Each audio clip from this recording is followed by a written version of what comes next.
Hi, everybody, and welcome to the Property AI Report. This is your weekly digest of all things property and AI, brought to you by me, Mal McCallion, and my good friend Matt Goddard. Matt, how are you? Yeah, really good. It feels like it's been ages since we caught up. It is, it is. At least so much has happened, and it's also got very hot, hasn't it? It is. Even hotter. I think I said it was a scorcher last week, and That's then true. it's sort of turned up the dial on the thermostat. 31 degrees today. But yes, we are recording on Monday, the 30th of June, and we have a packed show as ever. Lots and lots gone on. So let's dive into our property news. All right, so we're going to begin in the property news with some financial stuff. So mortgages are going to get a little easier to access under new FCA rules.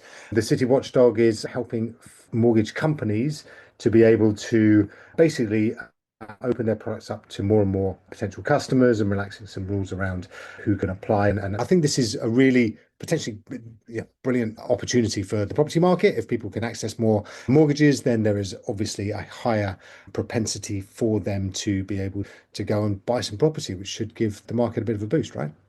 Absolutely. It looks like there's been pressure from the government to push for a bit of economic growth, and these changes are almost rolling back on what was introduced as part of that last mortgage market review. Put my teeth in MMR by the FCA. So anything that can stimulate a bit of economic growth is a positive, and seeing it specifically around that first-time buyer piece is only going to be positive, isn't it? Yeah, exactly. I think it is interesting, this whole kind of government focus on growth in terms of what that means for a wide variety of things in the property markets. Absolutely, they've nailed their colours to the mast about we're going to do 1.5 million properties built over the course of this parliament, although there is a high degree of skepticism, shall we say, Mm. about whether that's actually going to be achievable or not. But then, yes, if growth is the driver of every decision, then how do we make mortgages more flexible and achievable as they've done here? And yeah, from relaxing planning laws, trying to get rid of NIMBYs, all this kind of stuff just builds into the industry the opportunity to see a bit of a kind of growth spurt, perhaps particularly over the next 3 years or so of Parliament. Absolutely, it's every chain of the process, isn't it? As you say, and then even when you get a property and agree to buy it, it's that 3 or 4 months it's going to take to actually own it. So the sooner, if chipping away at each stage of that, if we can push in some economic growth and let first-time buyers have a bit of cash, then hopefully that'll fuel the other areas. Yeah, 100%. All right, next on our property news, we are talking about AI valuation models. Now, we were looking at this. So essentially, the story is that AI valuation models look at one particular kind of property and they will value that based on some deep research that they've gone off and done. If you use ChatGPT deep research or Google Gemini deep research, then that it can go off and find information and bring you back something that is going to give you an idea, an understanding of a particular the answer to a particular question. In this case, how much is my property worth? And there's been a few of the traditional, let's call them, automated valuation model, AVM businesses have come out and said, actually, these are very unreliable. And the reason they're very unreliable is because of because we use data that they don't use. I've been a little bit, yeah, a little bit skeptical, I think, of this because whilst there is a systematic way of AVMs being created, and again, my history of when we set up Zoopla, we Mm. brought the AVM into the UK for better or worse. Sorry, everybody. It's a lot better than it was, is what I'm going to say. But at the same time, vendors love it. This is the moment that they start to think about how much can I afford when they're looking to move house. So it was a real win back then. It is a great lead magnet Mhm. for agents and for everybody. But in terms of accuracy, I'm not suggesting it's secondary, but I do think it's more a case of capturing the data of the vendor rather than necessarily exactly matching what their expectations are. Is that right? Well, for me, as you say, it's a lead form, isn't it? If you take the social media advertising, the Facebook's, Instagram, the best campaigns always end with a lead capture form, and the AVM approach is there, isn't it? It's like even on this little street that I live in, my two-bed is very different footprint and shape to the one that's meant to be identical on the surface further down. So looking at those AVM, there's no way that the data companies can know that based on what's readily available. And even some of the huge data companies in our industry, the sort of 20As, the Spriffs, the price bubbles, they have to infer quite a lot of those data points from just what's the common point on the market. And so you can't be absolutely bang on of say having an estate agent come around to see how well you've decorated it or how the space is laid out or the fact you've knocked two of the rooms together or done a loft conversion or a basement fit out. But this comes from more anecdotal feedback, doesn't it, this survey? I think it was 258 estate agents were asked for their opinion, and 87% were of the view that they weren't given the right true value or reflecting a true value. Yeah, and I wonder if you asked the same estate agents or another 258 estate agents whether they liked the AVMs just per se, just full stop. And I don't know if they necessarily say that they were entirely accurate themselves. And I think they probably want to do the job as an agent. But yeah, I think it's more and more AI is going to encroach into these areas where data has been king. I think it's going to be really interesting to see how some of the incumbents try and bat it out, because you will be able to ask AI a question and it will give you an answer. And whether that answer is there is an imponderable about what the value of my property is, because essentially the value of your property is what somebody's going to be able to pay for it, or somebody willing to pay for it. And that is true of pretty much anything. Yeah, it's going to be you can argue all the way through back to humans valuing property about whether it's true or not, and whether actually the valuation that humans are going to give is in any way more accurate than that comes from AI or from one of these more traditional AVM systems. But yes, I think it's going to be an increasing challenge for traditional AVM businesses to fight AI. And I think Unless they start surfacing up their data to the large language models. I know there's one new data player coming to the market, Ultra, who I think is the background. There's the guy who founded HomeTrack, which is another business that you became associated with, wasn't it? And the Ultra had actually given away quite a lot of their market data for free, where the other data providers do that. So it's fueling those large language models, and you start to move on to what is the next propensity signal that you can specialize in. I do think that the data is just going to be everywhere. You are going to be asking your personal AI for information about anything, and it will be readily available. So yeah, I think that putting it behind paywalls or even registration walls and things like that is probably going to be a time-limited opportunity. Pretty soon, you're just going to ask ChatGPT or Claude or Gemini the question, and it will spit you out an answer. So yeah, loads still to come on that, I'm sure, as we go through. I think that increasingly the sophistication of the AI models, there is a lot around ChatGPT 5, which is expected in the next couple of months. And I think that we will see a kind of step change in a huge array of different types of data sourcing, video, audio, but certainly text as well. And I think that's going to change what is going to be required of all these incumbent businesses all over again, basically. All right. The third story in our property news this week is all about the future of property search. Now, this isn't something self-generated here. This is actually something that you've found over in one of your Australian kind of markets. Is that right?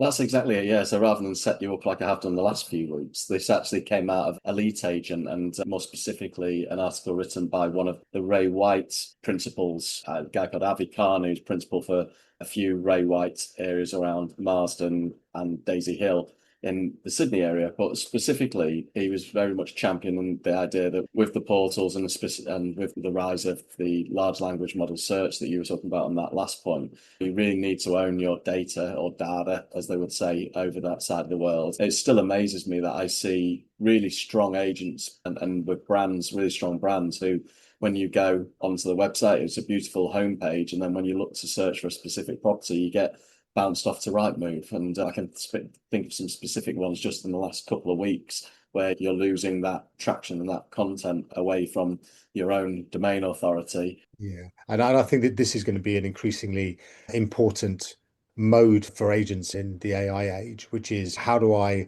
look at this particular property and how do I make a really comprehensive kind of marketing plan for that particular property?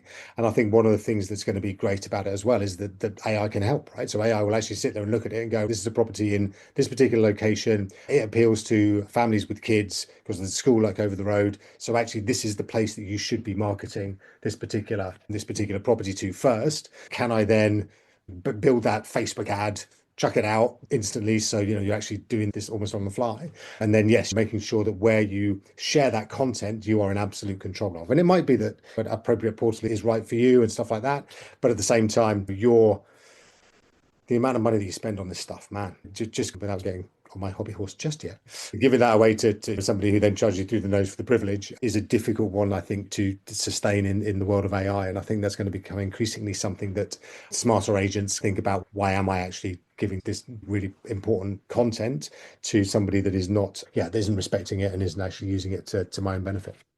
Well, what they are using that money for and that content for is to generate the money to give the CEO a bumper pay rise, isn't it, really, Mal? That was what we saw last week. We promised we weren't going to talk about it because otherwise I can talk about it I thought you all. were going to get on your hobby horse. Are we just going to move into AI and tech news now?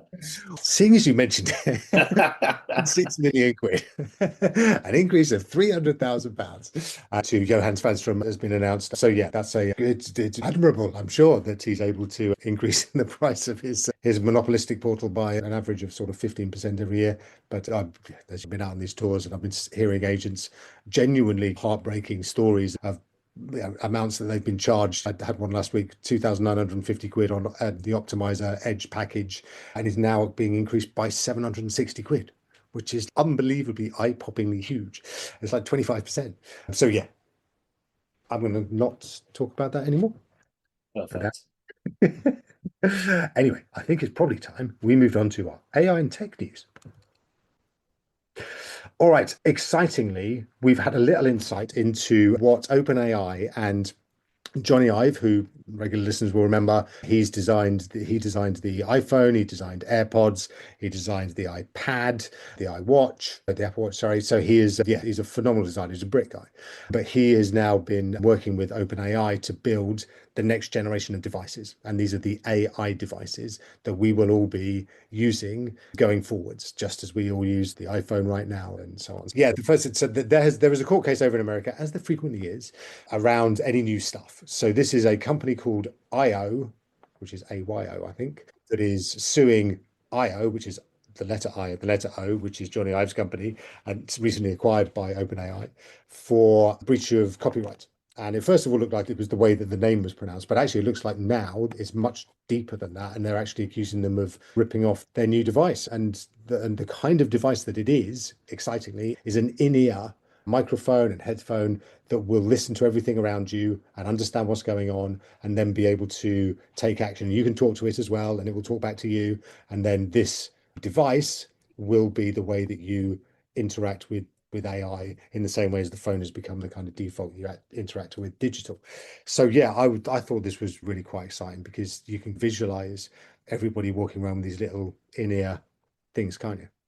Well, we pretty much do anyway, don't we? In a time where I think Apple have got the new AirPods have cameras in them to pass on more. It's just a shame that Apple don't have any Apple Intelligence to work with that concept yet. Now, I was thinking back, even I was doing the commute to Solihull twice a week back in 2019, and I'd regularly walk into the office with one of my AirPods in, and I'd have to point in my ear as I walk through the office because of people trying to talk to me. Now I just do that to the charity people around the station and pretend I'm on a call. But I do, the speculations around it's going to be your third device, right? So you're going to have your laptop, your mobile, and then this third IO product. And I'm not sure if you quite touched on it there, but the drums bit on this started when OpenAI scrubbed the internet of all the Johnny Ive stuff, including the pictures of him and Sam Altman in the sort of soft focus, and exactly. But there's the idea that there's going to be something coming. I found it more interesting that this Jason Rugolo, who was the CEO of the company who's suing, was actually the emails he'd been sending Sam Altman actually got released, and I think Sam Altman actually sent them out there, didn't they? And it was him almost pleading to be acquired, and it's only when Sam Altman said, "Nah, we're going to do something ourselves," that suddenly he's gone to court. I don't know if do we have to say allegedly for all of this, or can you normally cover us for that sort of stuff, don't you? Drop that in every couple of. In fact, I just go over the top of it afterwards in post production and just add some AI. Yeah, just whenever I talk, have subtitles going allegedly past it. Exactly right. Yeah, just asterisk everywhere. Yeah. So yeah, no, as you say, it sounds like one of those sort of frivolous, just chancing their arm. How can will you make this go away by giving us loads of cash? But yes, it's forced OpenAI to at the very least reveal a little bit more about what the potential device is. There's relatively few general purpose forms that these devices can take. We talked about the kind of the ring, the Aura ring before. There's the Meta glasses that are in Ray-Bans and also now in Oakley. So yeah, there will be one form, I think, that wins out, and it will probably be the most simple one. Do you know what I think it should be? And maybe I should be patenting this before I say it out loud. I did spend the weekend with my mate who's an IP lawyer, and he claims to listen to this, but that'd be a chance for us to know if he does or not. Is it's a time where all countries are now getting rid of smoking for all teens, and smoking is going to be ruled out. They should do it as a good old-fashioned cigarette lighter, with the flip top and your eagles and stars carved on the sides. So I can rock up to a meeting, laptop, mobile, good old-fashioned metal cigarette lighter that's actually listening to everything, rather than your Pat Butcher earring that you're going to go for. Listen, I just wear those anyway. Yeah, I realise I say that as I've got my Pat Butcher earring in myself. Very true. For those listening, that's going to sound very weird, but for those that know me, no, it's probably not. All right, so that is our kind of take on the hardware angle. There's also a little bit of legal stuff been going on, and quite interestingly, that a lot of the AI kind of arguments when you go to like the doomers versus the boomers has been all around the idea of copyright theft. So actually, I've created all these things, and then AI has just gone through, learned everything, and now it can recreate my stuff almost at will. And the defense from the AI companies has always been fair use. We as humans, we look at stuff and then learn stuff, and then we try and replicate, but with a slightly different twist and so on. And that's so it's fair use for AI to be doing exactly the same. And over in the States, a couple of companies, so Anthropic, which make Claude, and Meta, which makes Llama, have both been sued and have both won their cases against these creators, who say that it is that the court case was these guys are stealing our ideas and then repurposing them, and we're essentially competing with our own stuff. But the judges have ruled in favor of the companies and said, actually, this is fair use. Again, this is how humans use it. So yeah, just get over it. And so it's very specifically, wasn't it, that humans read and then they take those concepts and that content that they've read and over time evolve their own ideas, which is what's basically the large language models are doing. From my understanding, they were even prompted to try rewrite some of these stories from Claude, and they couldn't get an exact replica of the text, which is why it was thrown out. But at the same time, a lot of and I've got this amazing image in my head of a lot of the Anthropic staff. There was a library that bought during the sort of training of the model where it turned out it was actually a library that had been pirated, and therefore the source material was illegal. But so while the case was thrown out, there's a question mark over the pirated content. And so it's a case of running out to all these local libraries now. And as long as they can scan the pictures and get the content into the large language model from a paid for / free approach. Yes. And it takes me, I know we touched on it last week and you've mentioned it before, but it takes me right back to when Anthony and the gang were starting up LonRes, and they're going around taking pictures of the property descriptions to build that LonRes content. They just employ a team of people to rifle through thrift shops and get books, and of those 8 million texts that are in the pirated, 7 million texts in the pirated content, get paid for or free versions of them, and we're absolutely fine. Yeah, exactly. And actually, it reminds me, on my driving around travels, I went past an Apple car the other day that had the kind of the whatever the Apple Street View equivalent is. They're recording all the streets and doing 2025 version. And it's that kind of thing, right? It's basically going out into every single street in the UK, in the world, recording it, and then baking that into your AI data. And that's exactly what you're just suggesting. Yeah, people going and just like scooping up as much of the paper-based data as possible, and then just throwing it into a big bucket so that I can learn it. Cool. So moving on to this, like almost breaking news from today, Salesforce CEO has said that AI is doing up to 50% of the work that is within that organization. Now, A, Salesforce is huge, and B, 50% of what Salesforce does is huge. So it does start to, make you really think about what the future is going to be from the world of work. Is it the case that actually it is attached an extra 50% of work to the business? Humans were doing 100% and now it is twice that. Or is it actually taking a lot of work away from humans and making that a lot more difficult, particularly for, say, entry level humans to get involved? No, and then I read something as well, in addition to the link in the show notes, that it's relation to, obviously, the big first one is in terms of the coding and the development of Salesforce, and seeing similar coming out of Microsoft, haven't we, with 40% of code is being written by AI, but also the customer support engineers. And the quote was that 93% of cases are being solved successfully by the Salesforce customer support AI, which is quite an incredibly high figure when you think about how low it must be at just when you're dealing with a human. And something like Salesforce, obviously having been a repeat, we had such a huge expanse of business knowledge within the product to be able to answer every single question first time is a real difficult challenge. It's something that people who have been in these companies years can't do. And that's the beauty, isn't it? That with an AI support system, you can actually have all that information collated in your large language model and surface it to the people as they ask the questions. And the other third use case that I saw for Salesforce is they're using it for sales outreach as well, which is a term I never thought I'd use, but there I am talking about sales outreach. And I know you and I have discussed, and I feel a bit sick in my mouth saying that, but I know you and I have discussed it can't be necessarily doing it from a voice calling point of view necessarily yet, but it can be emails, it can be WhatsApps, it can be text messaging to generate that and to see that figure come out of Salesforce, which is, as you say, it's an absolutely humongous company. Absolutely. And yeah, just then segueing into our sort of next story, which is about KPMG's study of how do you get returns on your AI. Again, this is really deep dive into everything and all the transformation that can happen within 24 months.